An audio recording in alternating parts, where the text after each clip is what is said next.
Thank you for tuning into the GSMC Soccer Podcast, brought to you by the GSMC Sports Network. We have a great show for you today. We will be covering Barcelona, continuing the perfect start in La Liga as they defeat Getafe. We'll discuss Luis Enrique's very shocking comments on Xavi's Barcelona.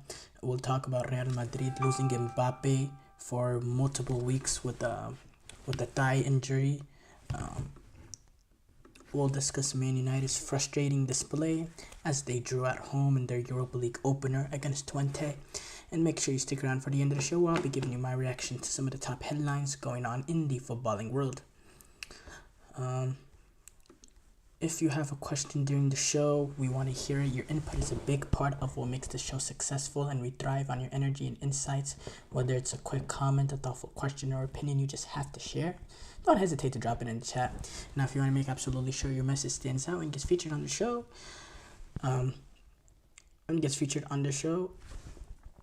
use the super chat feature. There's an easy way to do that. Use the super chat feature. Just click the $ sign at the bottom of the chat box to send in your super chat. This guarantees that your message gets on the air. And it's also a fantastic way to support our channel. We really are on your support to keep bringing you the sports content you love, and we appreciate every bit of it.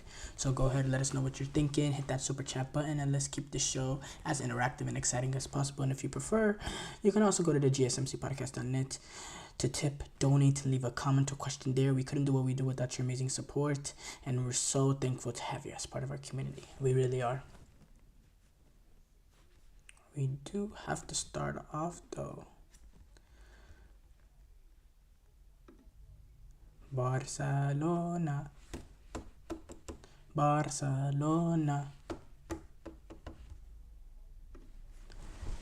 They got another victory in La Liga to go 7 of 7 now. They find themselves with 21 points, sitting pretty at the top. We know Real Madrid played their 7th game in La Liga, so they were able to cut that deficit into 1 point. But now with with Barcelona playing their extra game in hand, getting that victory, they find themselves, Barcelona, 4 points ahead of they find themselves 4 points ahead of Real Madrid, and they're doing it in super fashion. I mean, going 8 of 8, 7 of 7, being perfect. You have good performances like this game in which they had to dig in a little bit, only being up 1-0 down the stretch, but they've also shown the ability to break open a game. We know what they did against Girona, Real Valladolid. We know what they did against Villarreal as well. They're scoring goals. They're getting the ball up to the attackers quickly. They're playing that ball in behind. They're being direct, vertical, whatever you want to say about it. We're seeing that element of Barcelona sprinkle in with Hansi Flick, and he's done an amazing job of being flexible, being reliant on the youth that Barcelona has in La Masia. Especially, it's been needed with the injuries that they've suffered. He's had to rely on the youth. He's had to rely on the likes of Marc Casado, who started in this game. Obviously Lamine Yamal, he's always going to be there. Pablo Torre, coming off the bench, you had players like Hector Fort, Gerard Martin, who actually started in last week's game. These La Masia players have been very, very important. They've been options in the starting 11. They've rotated in the starting 11, and they've been very necessary for depth, because that's the players. This is a Barcelona team. You look at the bench even today. They had Pedri come off the bench, who's getting rest in this game. You have Ferran Torres. Apart from that, you have a group of La Masia players. You also have Ansu Fati in there, who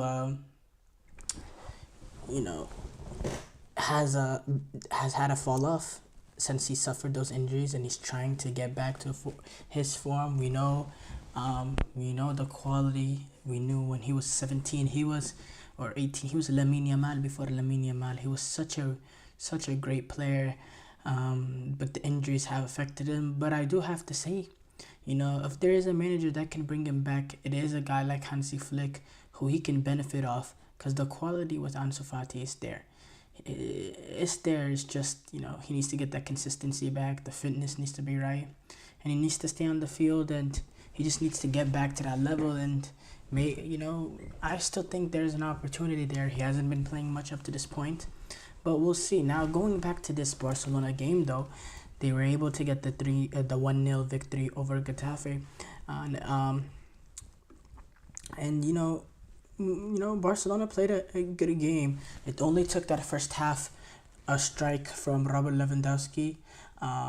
This is obviously a Barcelona team, as I was saying, is playing below strength, massively below strength. Well, we couldn't really get much into on yesterday's show, talking about, or not, on Monday when we were discussing Barcelona, was the Ter Stegen injury.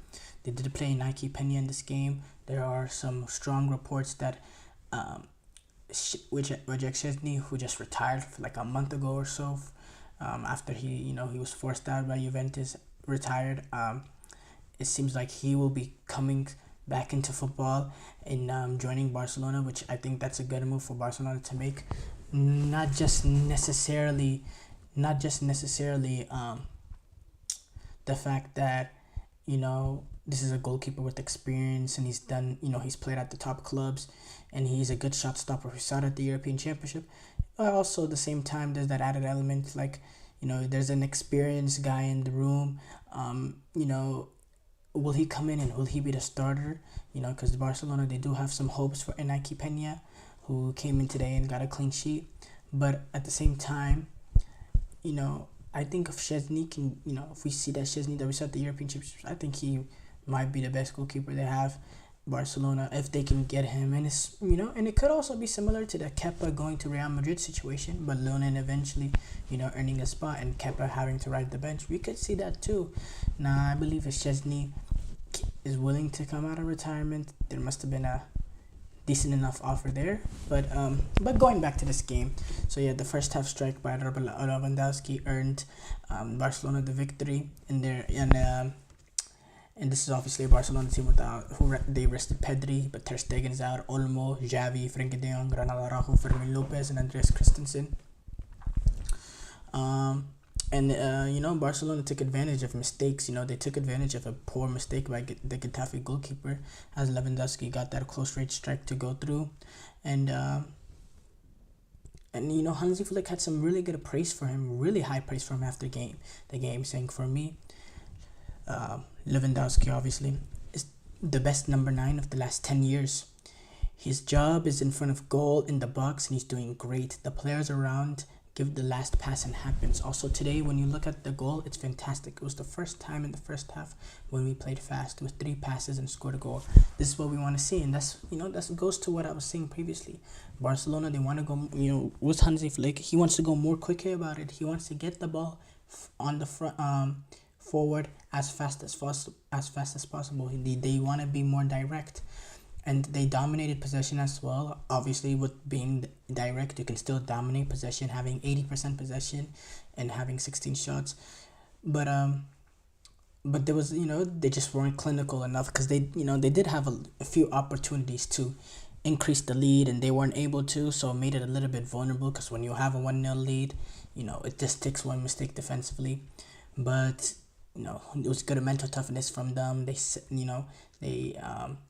They had a clutch performance. They didn't give up. They didn't make that mistake. And despite not being able to get the second goal, they were able to hold on to a 1-0 win and never really honestly had to get much out of second gear. By the way, this win gives Barcelona so far their second best league start ever. In which you go back to the 2017-18 season. 17-18 season where they had 7 straight victories.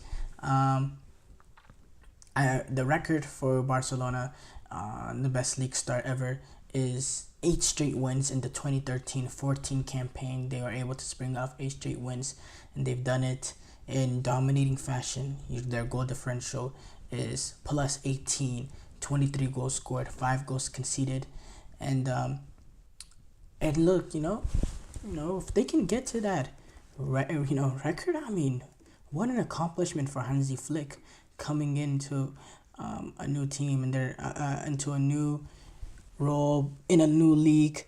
And if he can break that record, or if he can tie that record, getting 8 of 8, man, and they do have a chance. They play Osasuna who's having a decent start to their season. 3 wins, 2 draws, and a loss. Or 3 wins, 2 draws, 2 losses, and but we'll see. I definitely think Barcelona definitely, they have the belief now. They're playing with confidence. They have a swagger, a personality about them, and they're playing with a spirit of togetherness. We know Lamine Yamal coming in. We see the football that Rafinha is playing. Lewandowski looks like a reinvented man. Looks much better than the Lewandowski we saw of last season. It's he's been game in game out. He's Robert Lewandowski this season. If he doesn't have an impact scoring the goals, he's still having an impact. Whether it is attracting attention from the center halves and opening up space for his other teammates. Even in the games that he doesn't score in which there hasn't been many games so far this season that he hasn't scored in, he's been lethal in front of goal. But even those games that he doesn't score in, he's still a factor. And that's not something we say of Robert Lewandowski all the time. In 7 games in La Liga, averaging a goal a game, he has seven goals. He also has 2 assists. I've been very impressed with the jump he's made from last season to this season, because I never thought Lewandowski was over the hill or anything. I just thought last season was just not his best season. But to do what he's doing right now, age 36, the longevity, the continuity of what he's been able to do. Keep in mind, he's age 36. Not to throw, I'm not trying to throw a shot or anything. I know the quality of Benzema, but Benzema right now, he's playing in the Saudi league, and we know what Benzema has accomplished. Like, I'm not trying to be disrespectful or anything. He's a great player, and Benzema is, and he was deserving of that Ballon d'Or that he won. But you see what Lewandowski's doing at the top flight. It's really sensational. We know Lamine Yamal, the praise of him has been really, really high as well. He's also an incredible player, an incredible youngster, and is someone that has the realms to take it to one of the best players of the world, compete with the likes of Mbappe and Haaland for that best player in the world spot. I definitely think he has, because there's no more Messi and Ronaldo. When it comes to the best players in the world, it's now wide open. And I don't see any Messi or Ronaldo coming up. No, Lamine Yamal is not Messi. Okay, that's ridiculous. It's not even close. Nowhere near the impact Messi, even when Messi was 17. But he's still a brilliant, brilliant player. And he's still in a normal era. Being in the Messi-Ronaldo era is not a normal era. In a normal era, Lamine Yamal, especially when we see, specifically, like, if he continues to develop the way he is, that's a player that should be up there in the best player in the world. I do think he has that quality. Show break here coming up. When we come back, we'll react to Luis Enrique's shocking comments on Xavi's Barcelona. I feel like I'm losing my mind. Is everybody in the world blind? Please, Lord, give me a sign, a sign. I feel like I'm losing my mind. Is everybody in the world blind? Please, Lord, give me a sign, a sign. I wanna be the greatest. Everybody on the fake shit. I look around and feel like everybody is the fakest. I make this every day and I'm impatient, hoping one day I blow up from the basement. Statement, the top is so vacant. I don't hear shit that I think is amazing. Waiting for my day when I'm playing sold out shows for 1,000 faces. Hey, give me that crown, get in my way and to be put down. It ain't your place, all this my town. If I want that shit, then I'll get it right now. I'm losing it, the noose it fits. I'm losing shit, a stupid myth. You choose to live or choose to dip. You choose to fight or lose your grip and lose a gift. I feel like I'm losing my mind. Is everybody in the world blind? Please, Lord, give me a sign, a sign. I feel like I'm losing my mind.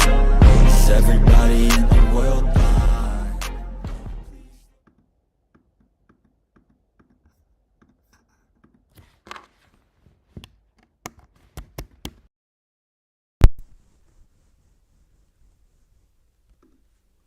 Before the break, we discussed Barcelona continuing their perfect start in La Liga as they defeated Getafe. We move on to react to Luis Enrique. He had some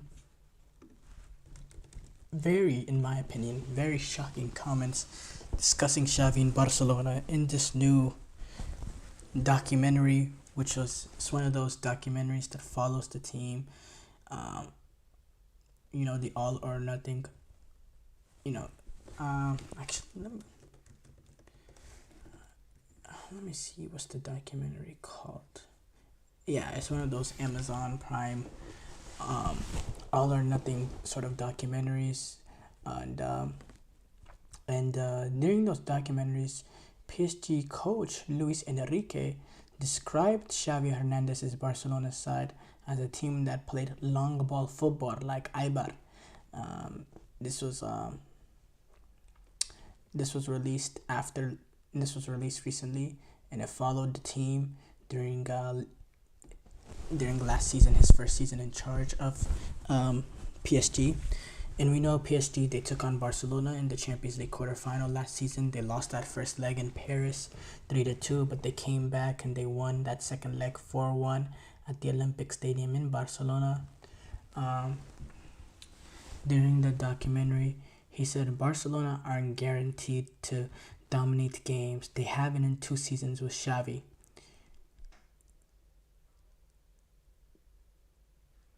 They aren't a dominant team, and they are not a good team defensively either. They defend with bodies, but they don't have quality in the defense. And Luis Enrique, he doubled down on his opinion of Xavi Barcelona even after they lost that first game at the Parc des Princes. It's a lie to say Barcelona were better. That's completely false. They played long balls. Ter Stegen broke the record for long passes. I think it was 24. They play like Eibar. It was all long balls. Call it the third man if you're a fan of Xavi.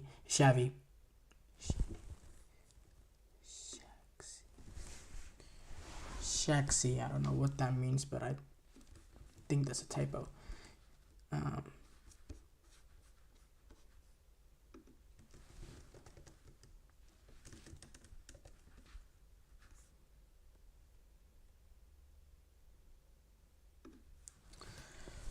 But yeah, so we know Luis Enrique, he's former manager of Xavi, and then it goes on in the documentary ahead of that return leg.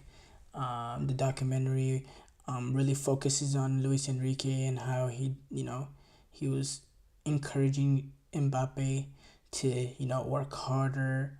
He was having one-on-one meetings with him and discussing why he needs him to press more.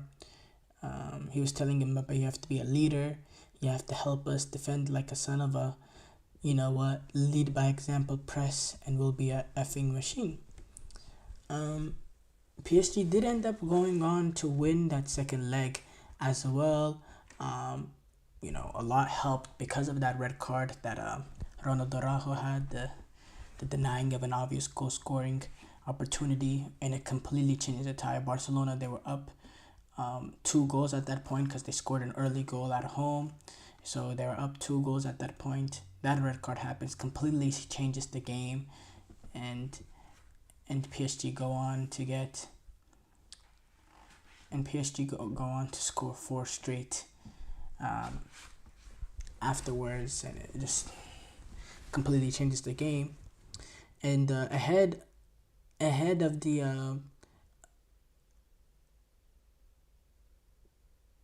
the release of this documentary, Luis Enrique said that tie against Barcelona was horrible, and he hopes that he never manages his former team again in his managerial career. He also discussed how Barcelona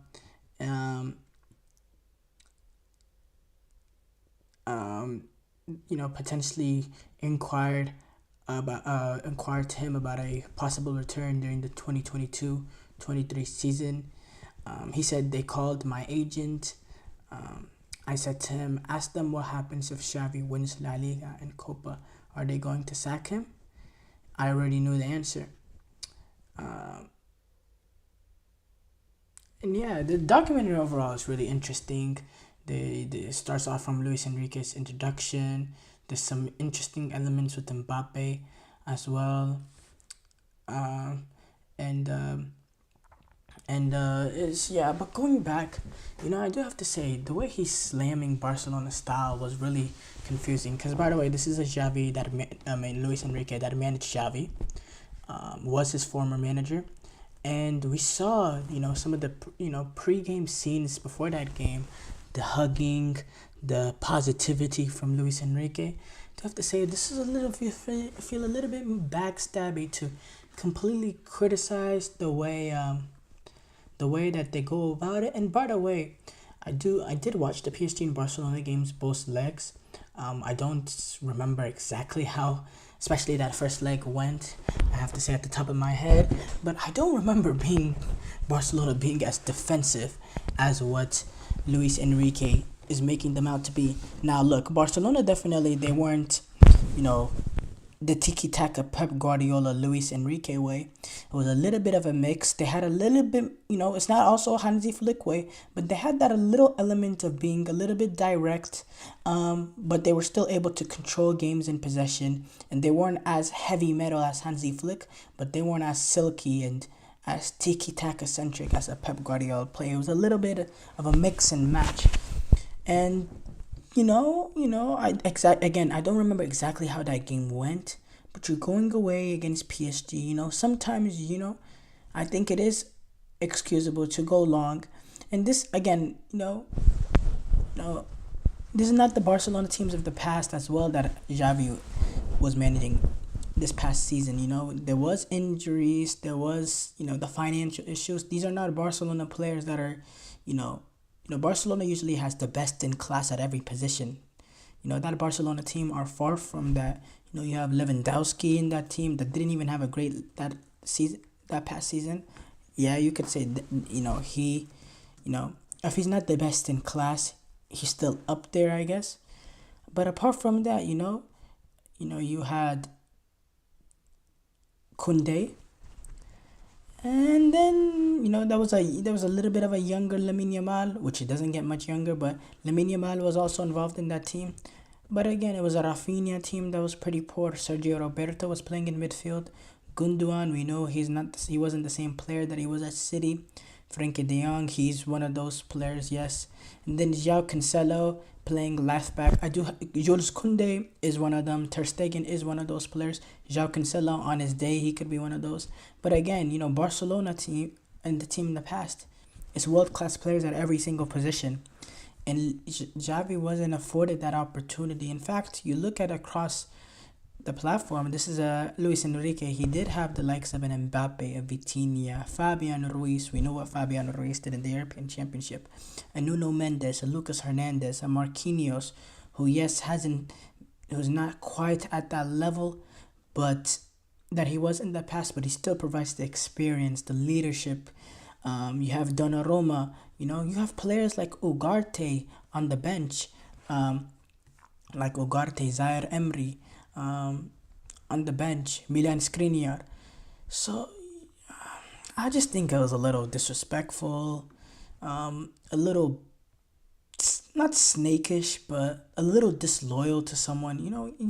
You're supposed to have that sensitivity and soft spot to your players. And yes, some of these things can be, this is just him talking to his team and all that.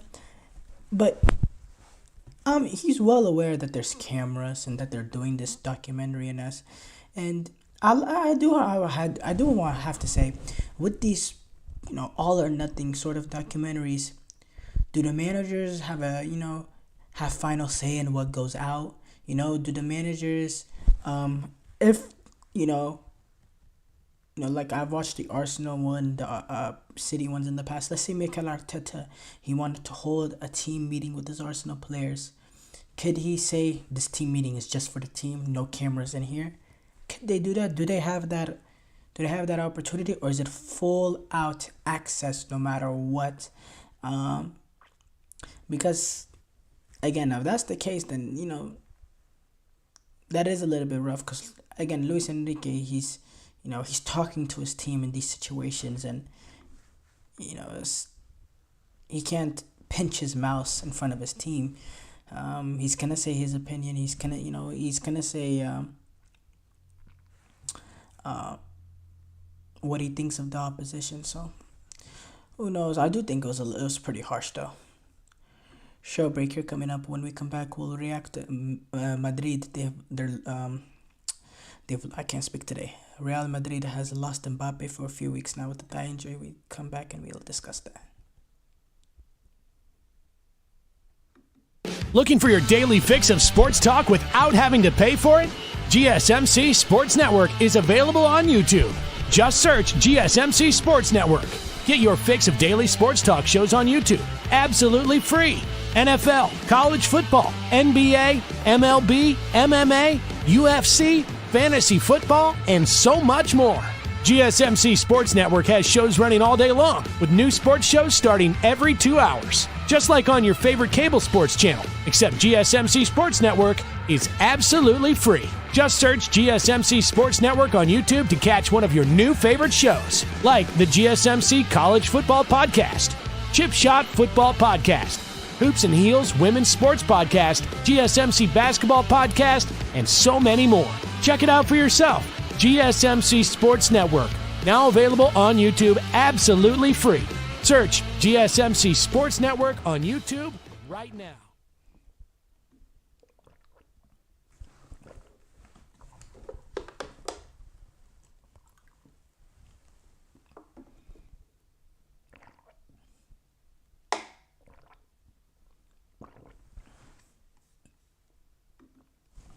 Before the break, we discussed Luis Enrique's shocking comments on Xavi's Barcelona.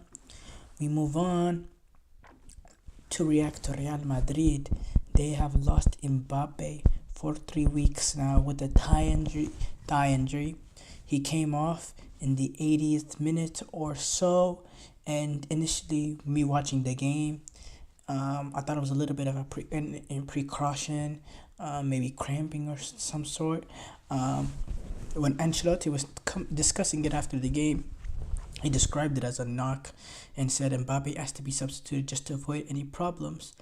But now it's it's been confirmed that it's a little bit more serious than we thought originally.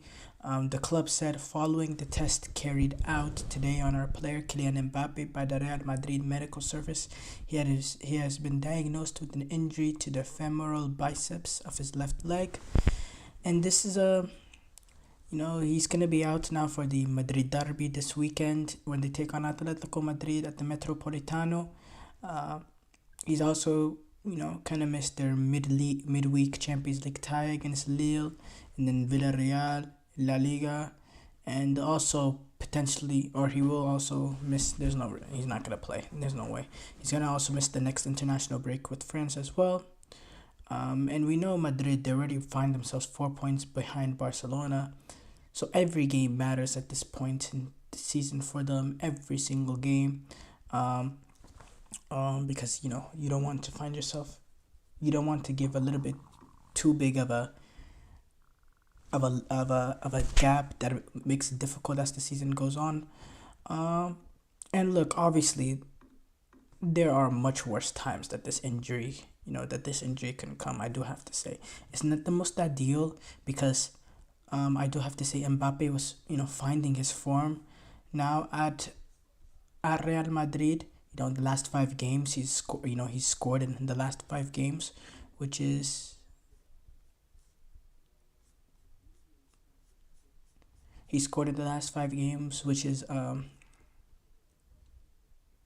a good run for him. He did struggle a little bit in the start of La Liga to get the goals, so it was good for him to find the run that he found, and now to suffer this injury, in which it's not a horrible injury, a few weeks. And Real Madrid, they have more than enough quality to make up for the injury of Mbappe. You got natural left-footed players like Arda Güler or Brahim Diaz that you can bring on the bench. You can also play Endrick, he's an option. Play him through the middle. There's options for this Real Madrid team. no doubt about it. No doubt about that. But at the same time, um, again, it's a little bit rough in the fact that he was finding his form. He was scoring goals for fun, and Jude Bellingham, he was out for a little bit. He just returned last week. He wants to continue to building the continuity of Bellingham, Mbappe, Rodrigo, and Vinicius. You want to, they need to get as many games together so they can get comfortable with each other. Now, as soon as Bellingham gets back, Mbappe goes down.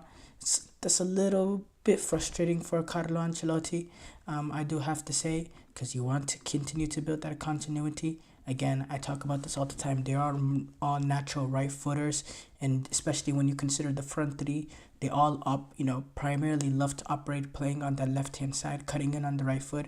Even Bellingham, who's right footed, when he takes up attacking midfielding positions, he'll drift a little bit to the left side as well, because of the fact that he does favor his right foot. So he wants an opportunity to be able to come in on his right foot, which is totally normal. But when you have that much, it could be an issue. Now, the great thing about it, if you're a Real Madrid fan, you get to see some of the quality that you have on your bench. Maybe you get to bring in a natural left footer in Brahim Diaz and Arda Güler that will provide a little bit of balance in there.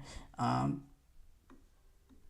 then, maybe that can, make up for the lost quality and not having a player like Mbappe, specifically considering that a Madrid derby, that is obviously going to be a very difficult game for Real Madrid. The Madrid derbies, they're never easy. So I am looking forward to how Carlo Ancelotti adapts to playing without him. I do have to say I'm very interested to see that. He does have options, and I do think it's going to be a little bit mix up. He could come in and bring a more natural left footer. That's an option. Maybe bring in Endrick, and Endrick can play through the middle, in between Vinicius and Rodrigo. And then another option that I've seen is play Vinicius, Rodrigo, in the front line, interchanging, sort of, very, very flexible, very, very fluid. And you can bring in the likes of an extra midfielder, like a Luka Modric, that can help you control possession more, help you, be more comfortable in midfield.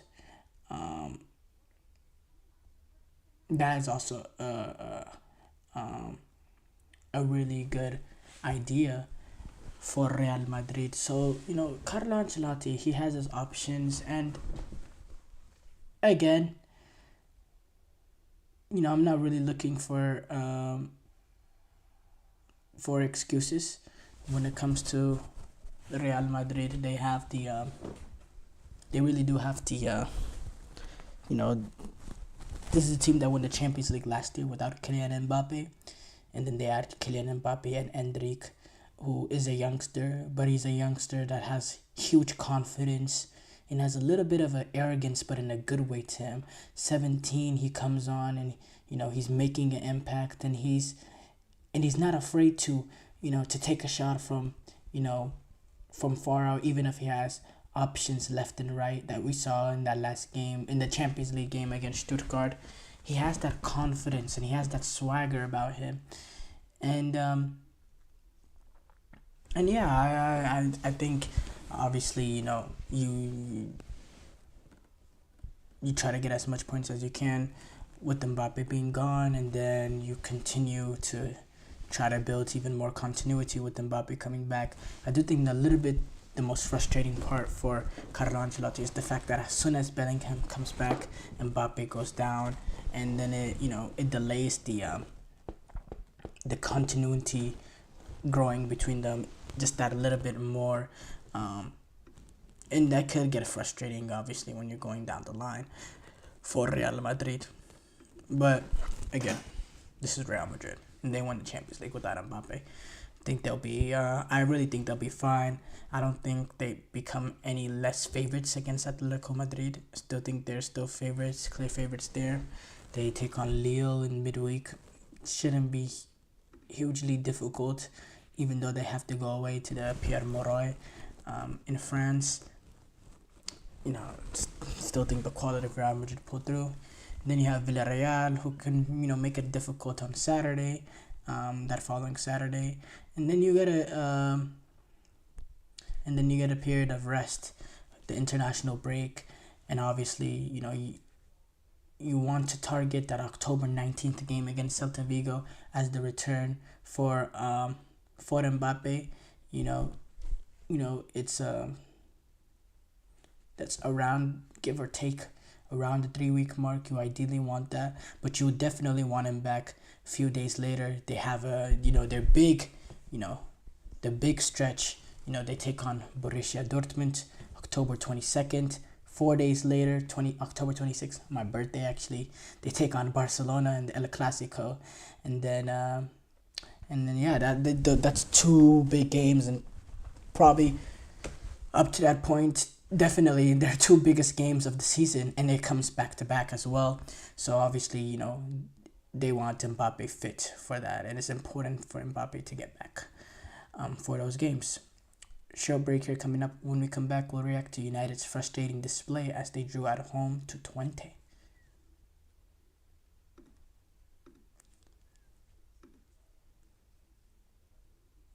For the best and latest podcasts available anywhere, go to the podcast app on your cell phone and type in GSMC to access free content-rich podcasts on health and wellness, book reviews, sports, entertainment, relationships, social media, movies, technology, finance, and even weird news. Subscribe and download the GSMC Podcast Network's family of shows, available everywhere podcasts are found.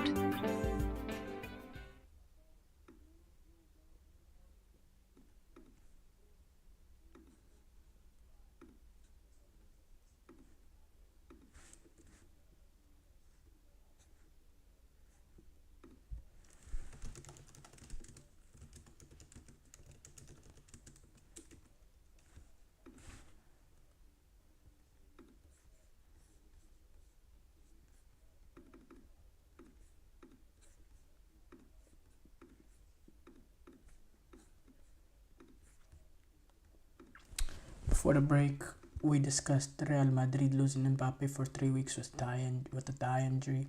We move on with Manchester United as you think it can't get even more pathetic from Manchester United.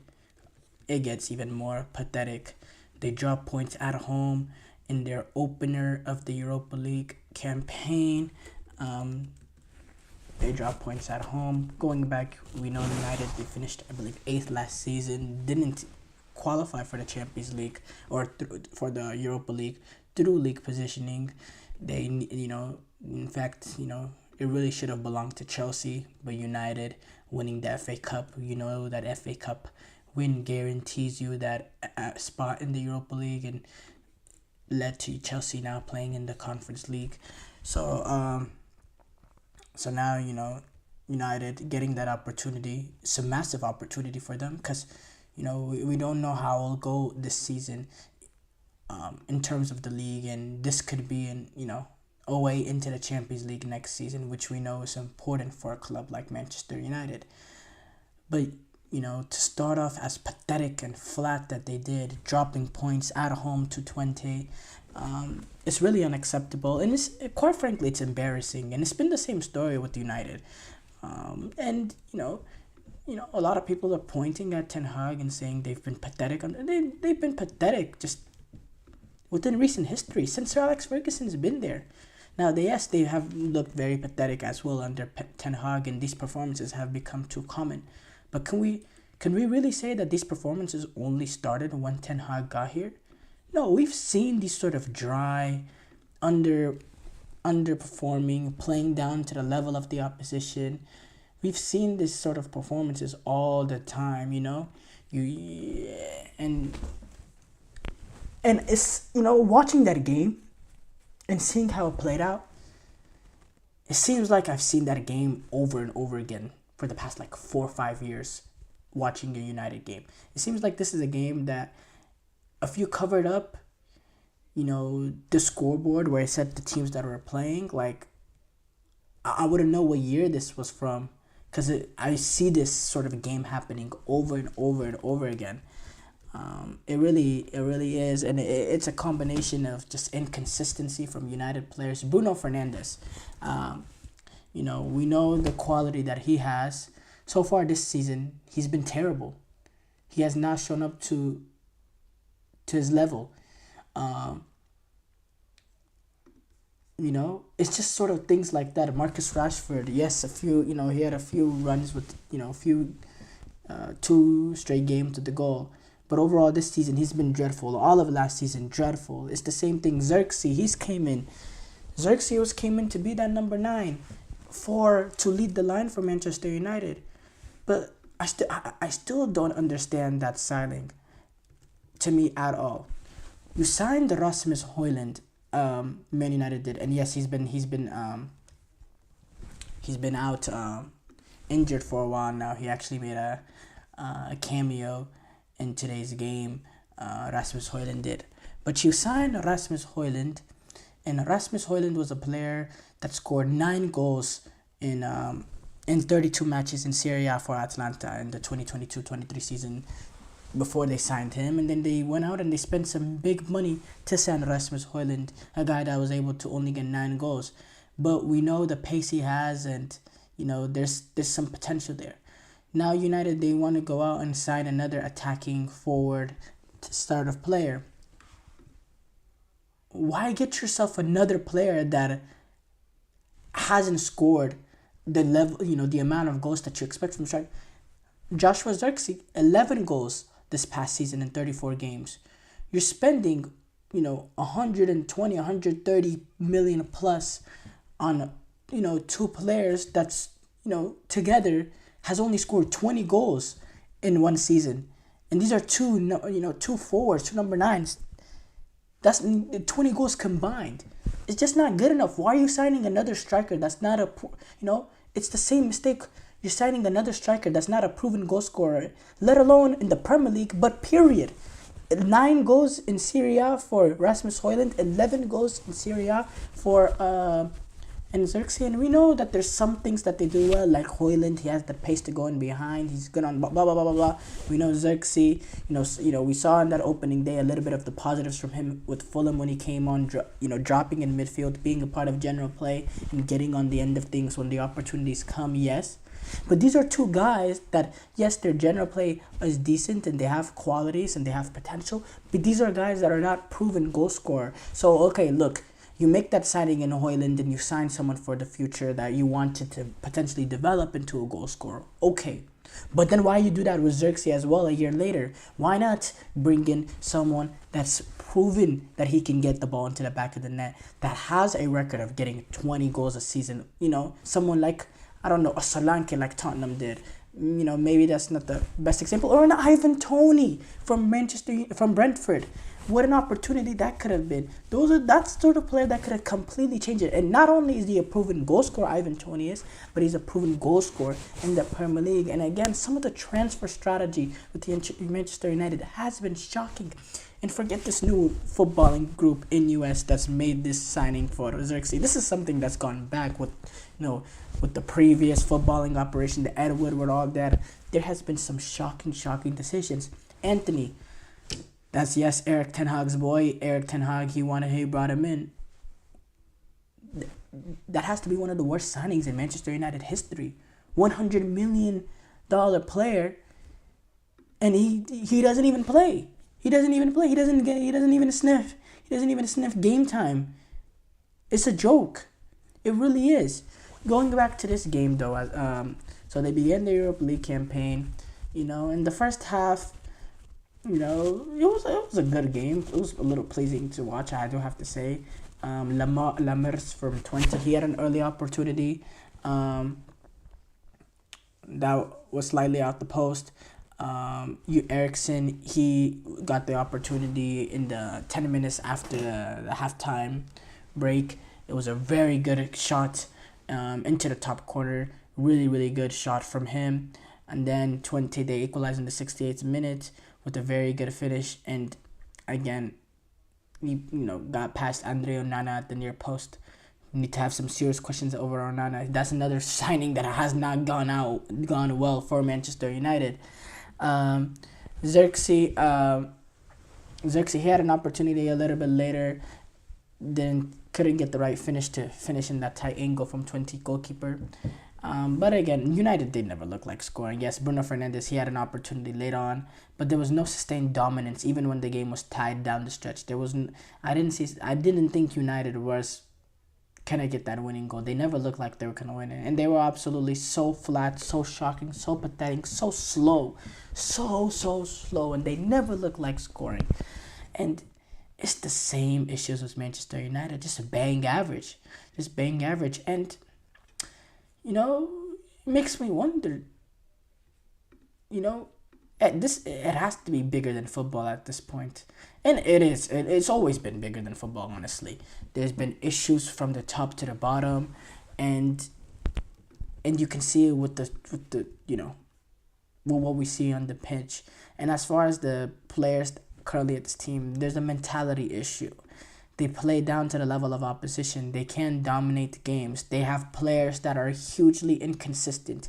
Hugely inconsistent. There's a mentality issue. You have a Marcus Rashford, when he's on form, when he's playing, when he's confident, he looks like one of the best players in the world. And when he's not at that level, you don't even realize that he's on the pitch. Like, the difference between a good Marcus Rashford and a bad Marcus Rashford is way too much. The top players, they have that consistency.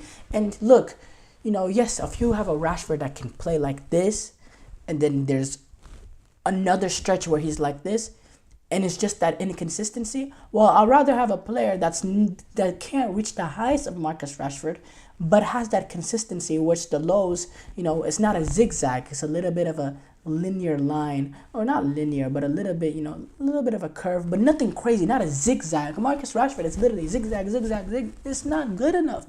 It's not good enough for Manchester United. And players like Marcus Rashford and Bruno Fernandes, to an extent, are players that get managers fired. And United have had a history with those players. Another perfect example, Anthony Martial, definition of inconsistent. Now he's found himself out of the club as well. It's the same issues with Manchester United year in and year out. And when you think that you are going to have, when you see a little bit of some positive signs, like what Ten Hag had in that first season, within a year, everything gets wiped away and you're starting off from scratch again. And it's the same story, manager after manager after manager, ever since Sir Alex Ferguson, who maybe he was just covering the cracks that this Glazers ownership group has had at Manchester United. Maybe just the greatness of Sir Alex Ferguson and how brilliant he was as a manager was just covering over the cracks. Because since he's walked away, they've been garbage. It's been terrible and it's been abysmal to watch. And you see it game in, game out. With this United team right now, we really expect them to battle for a Champions League position? No way. Are they going to win the Europa League? No way. It's going to be another 6th, 7th place season, and they're going to be back playing Europa League football, or maybe even Conference League football. It's just so obvious what United are going to be this season, and it's going to cost Erik ten Hag his job, just like how just like how Mourinho lost his job, just like how Van Gaal lost his job, David Moyes lost his job. I don't really put Ole in that realm, because I do truly think Ole wasn't a top manager or a good manager for that matter, but yes, he's Ten Hag has been a part of the problem. Some of the decision making earlier this season, some of the not how they play, not having a real style of play, a real pattern of play, despite how he talks about it all the time. And also a lot of the issue as well is some of the players that he's put backing in are failing him, like a Rashford, like a Bruno Fernandes, and also some of the players that he wanted in at the club, that was his boys, the Onanas, specifically the Anthonys. These are players that could be the death of him as well as the Manchester United manager. It really is, it really is, when you're putting all your backing on these sort of players that are not, just not performing to the level. You will get the sack, but is it any different from any of the other managers that's gotten the sack? No, it's not. It's just these. The problem is with the club. The problem is not with Erik ten Hag. The problem is with Manchester United. Now, Erik ten Hag, he hasn't been good enough. But Manchester United is the problem, not Erik ten Hag. Erik ten Hag just isn't the solution right now. And yeah, it's really embarrassing where this club is this day and age. Show break here coming up. When we come back, we'll react to some of the top soccer headlines.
Before the break, we reacted to United's frustrating display as they drew at home 2-20. We move on to react to some of the top headlines going on in the soccer world, and we start off with Rafael Varane. He has announced his retirement from football, age 31 years old. He signed with Como for this season in July, but he injured his knee during his first appearance with the club and Italian Cup match against Sampdoria, and it's led him to make this shock retirement at this early age of 31. Varane wrote on social media, he said, "In my career, I have taken on many challenges, rose to the occasion after occasion. Almost all of it was supposed to be impossible. Reflecting on these moments, it is with immense pride and a feeling of fulfillment that I'm announcing my retirement from the game that we love." Like, I knew Varane, he wasn't really in it for the long haul in football when he retired from France international football. I believe he was age 29 after the 2022 World Cup. This is a player that, I never could see him playing to his 40s and all that. We saw the comments also he had on Manchester United regarding just how many games being played and all that. And yeah, he's and it's he's been around for a while, so it seems like he's had like a very, very long career because he started playing in the ranks of Real Madrid at 18, 19 years old. So he does have a long time, being in the top, light of world football. But yeah, he's a great center half. Really good ability. He was good on the ball. He was very important for the French team that won the World Cup. Very important for Real Madrid and teams that won 3 straight Champions Leagues as well. He has a lot of, despite only being 31 years old at retirement, there's a lot on his CV, a lot on his resume. I'm talking Champions Leagues, World Cups, La Ligas. He's completed football, and he's been an important part. He's been the starting center half of all those teams as well. Part of the heart and soul of that defense. Defensively very, very solid. He did, he wasn't that physical sort of center half that Sergio Ramos was, but he did all the, all the other things, all the important things. He did, he did defend, and he didn't do the dirty work, but he was just a very good defender. You didn't beat him on set pieces. You wouldn't dribble past him. He had the pace to recover. He had a very good positional awareness. He wasn't rash as well as we see other center halves could be. He was very measured in the way he went about it. Didn't get caught out of position. Always at the right place at the right time. He was a leader as well. The defense looked better with him being in it. Other defenders were a little bit more confident and more willing to be that little bit more aggressive with the assurance that, having Varane behind you as well. And, we know the way France plays under Deschamps, the reliance of that important defensive nature to them. He's a huge part of that, defensive identity that Deschamps has built within that French team. He's the biggest part of that. The insurance of knowing that Varane is back there allowed, them to play a little bit more counter-attacking because they did have the defense to, be comfortable being under pressure. And yeah, he's a great player, and it's a shame too. Age 31. I do think he still had more years left in him. Especially if he wanted to, if he was really committed and dedicated. The way Ronaldo was. I'm not saying he wasn't dedicated or anything. Obviously he was, but if he was dedicated to having that long career, I really think 31 years old is so young, and he could have accomplished so much more. That's the thing. And his accomplishments right now are still unbelievable. Just think about, what more he could have, done. He could have won down as one of the best center halves of all time. He could be in that Maldini realm. If he could have had that more, longevity of a career, because the trophies would have just kept him piling up as well. But to each his own. Obviously he has his own objectives. He probably has a family as well, and but yeah, great career for him, and I'm really happy that he's able to enjoy his retirement. It's a lot of sacrifice being a football player. Obviously it's a lot of sacrifice being an athlete in general, so I'm happy for him. Carabao Cup. They had a draw for the Carabao Cup, and we see some that has an interesting clash created. City will take on Tottenham in the fourth round. City will travel to Tottenham. You also have Liverpool, who's won this trophy now 10 times. They will take on Brighton as well. And Arsenal will go to Preston North End to face off against them. United will take on the Carabao Cup. The United will take on Leicester City. United are actually the 2023 Carabao Cup. 2020. No, last year they won the Carabao. No, last year they won the FA Cup. The year before that. So yeah, the 2023 Carabao Cup winners. They get to play Leicester City at Old Trafford, and then Villa will go away to Crystal Palace.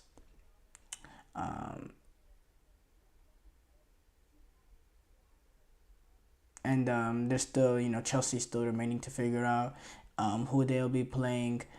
Wimbledon were supposed to play against Newcastle. That game was postponed because of flood, so that game needs to be replayed. And then Brentford, they play Sheffield United, and Southampton take on Stoke. So yeah. FIFA on Wednesday cautioned fans that are purchasing tickets for the 2026 World Cup from unofficial ticketing sites to respond to a request that for comment from ESPN about speculative tickets from reselling ticket websites in the United States and Mexico. FIFA came out saying in a statement to ESPN, Tickets for the 26th FIFA World Cup will be sold exclusively via FIFA.com/tickets, with sales expected to begin in late 2025. FIFA advises all fans wishing to attend the tournament to only purchase tickets from official sources and to be wary of unofficial ticketing sites claiming to be already selling tickets. Fans wishing to receive information on how to apply for 26 FIFA World Cup tickets can register at FIFA.com/tickets and follow the simple registration instructions. FIFA will keep registered fans up to date with the latest news and information on the 26 FIFA World Cup tickets. Mourinho, the chosen one, had a little bit of frustration. The Fenerbahce coach, on Wednesday, he didn't attend the post-game news conference after they lost to Galatasaray in the Istanbul derby because he felt disrespected. Because he had to apparently wait for more than an hour to speak to the journalists. Mourinho was frustrated, saying, "In 24 years of football, I never in my life escaped from a press conference, especially after a defeat. I never had fear of any journalist, any question, or any press conference. So it wouldn't be with you that I was going to change my way of being." But yeah, that's interesting developments there. I'm not really well informed on what's exactly going on in the Turkish league, so I'm not gonna have much comments there. But thank you guys for tuning into the GSMC Soccer Podcast presented by the GSMC Sports Network. Your support means a lot to us. So please remember to subscribe to the show and leave a positive review. It really does make a difference. We also invite you to follow us on Facebook, Twitter, TikTok, and Instagram for more content and updates. So thank you once again. Have a wonderful, wonderful day.